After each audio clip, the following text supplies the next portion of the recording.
Hello and welcome. Silrace here to talk a little bit about communication with friends. When it comes to Star Citizen, granted this particular thing can be applied to every other multiplayer game out there than Star Citizen, but I choose to talk about it in relation to Star Citizen because I will be playing Star Citizen with friends and hopefully making new friends while I play the game as well. Alright? So let's get to it. Now, why is communication important?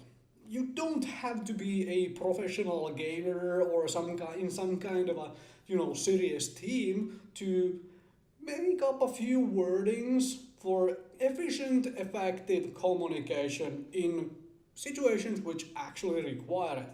Let me toss you an example. You're flying around with your friends, either talking in your voice comm of choice or chatting in the in-game chat. And then somebody goes, ship behind us. Okay, so are we supposed to react to that ship? Because didn't actually say if that ship is hostile, just that there is a ship behind us. This is the sort of little bit of information you should, include. And that's what you want to talk through with your friends. Because if everybody calls the stuff the same way, hostile behind us, now everybody knows it's a hostile, turn around, start engaging it. So on. Friendly ship behind us, well, it's a friendly, just ignore it, but now everybody knows there's a ship behind you, which may require aid or whatever. Things of this nature, right? It's efficient and it's effective and it lets everybody know how they should react if you talk it through beforehand a little bit.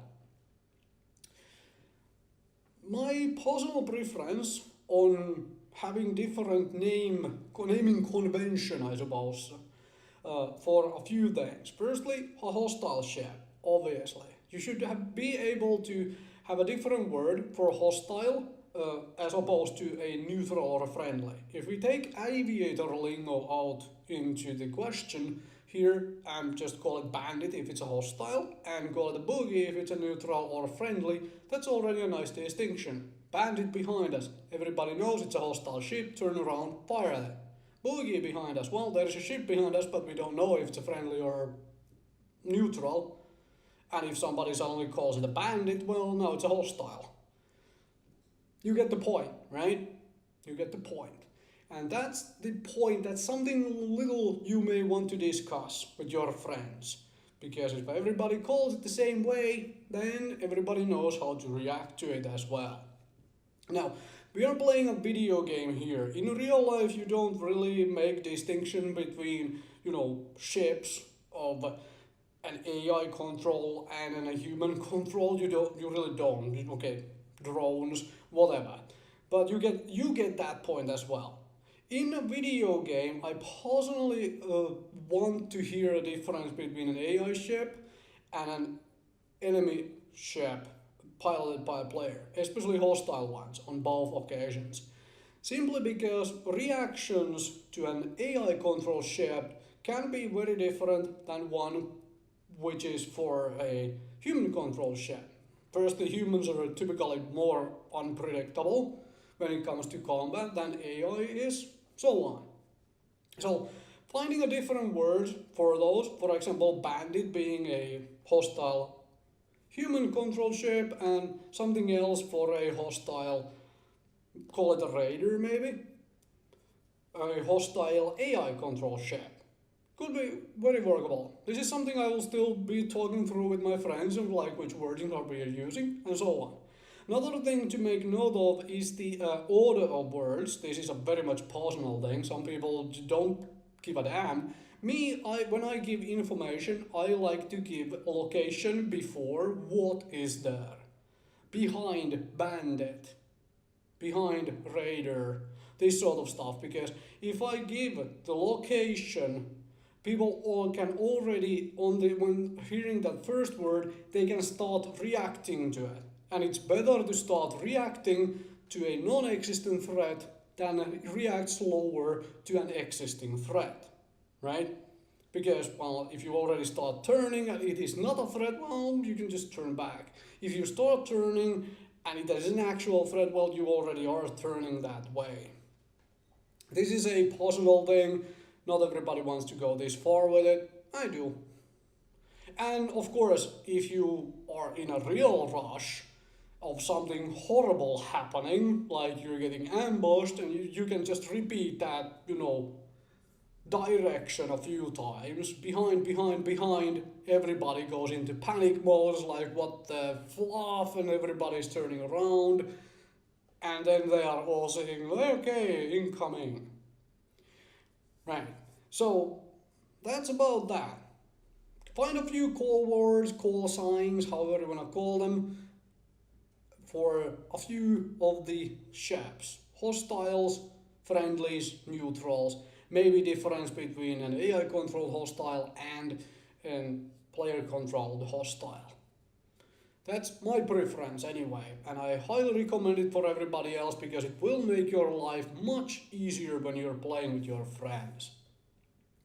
Another thing I am quite fan of is the military sort of color coding for firing solutions. Let me throw out an example here and then I will explain what I was just meaning. So, you have capital ship combat and a couple of your weapons are designed to destroy shields and a couple of your weapons are designed to go through armor and actually destroy the ship once the shields are gone. So basically you need to fire the shield piercing weapons first to get rid of shields and then the armor penetrating weapons. Very simple example.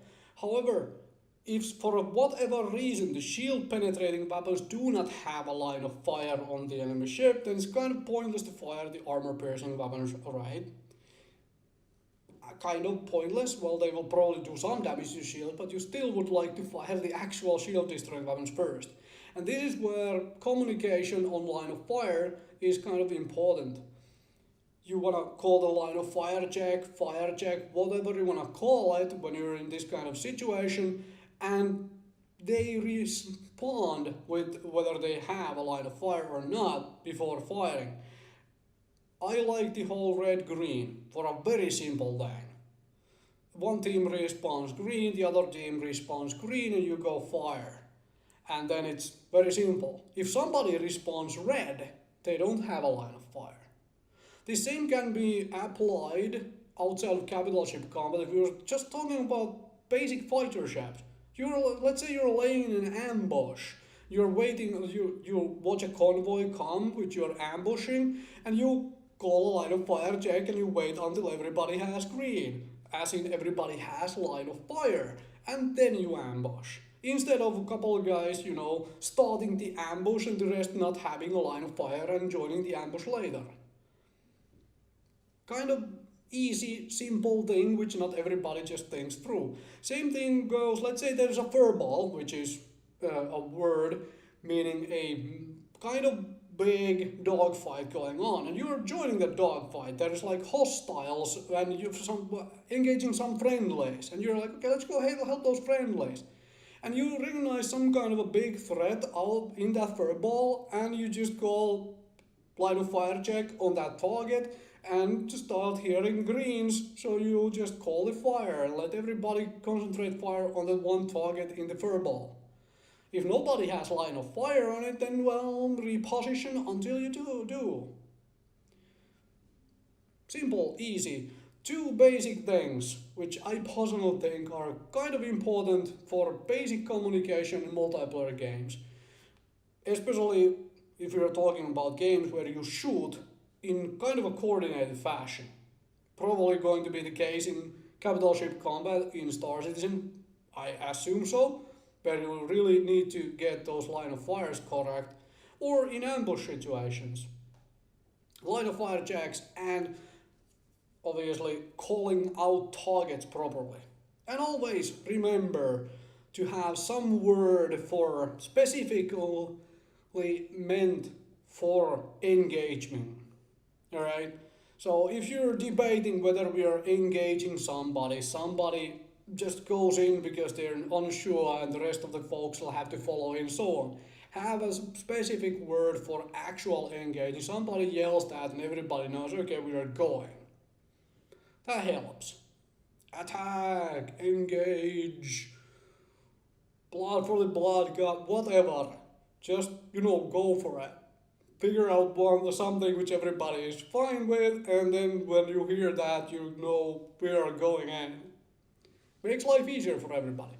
And finally, let me touch on another subject.